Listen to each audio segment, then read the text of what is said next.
Okay, switch horses a little bit and talk about personal income. This is rarely talked about in the kind of statistics we see in newspapers and common.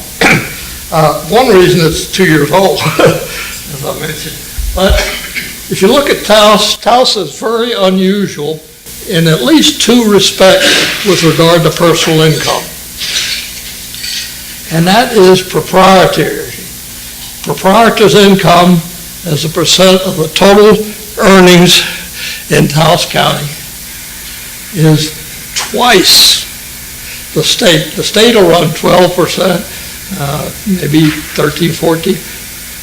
We're up to around a third of our people get that work for wage and salary personal income. That's big. That's important to understand when you're trying to appreciate the anatomy of Taos. It's a different place. People come, start entrepreneurships, small. We need really to understand a lot, in my opinion, a lot more than that before we make governmental and business programs.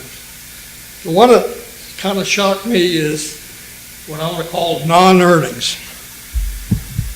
If you look at income from all sources, you can fit it into a couple boxes. You can, as I mentioned, you can fit it into wage and salary, and you can fit it into transfer payments, which are government transfers money into the economy. That's food stamps and all these benefits, mostly. And you can, and the third category is dividends, interest, and rent. So you add all those up, you get 100% every time you add them, but you'll find that non-earnings, and that is dividends, interest, and rate, plus transfer payments in Taos County, is typically in the nation it runs high 30%, a high of 30%.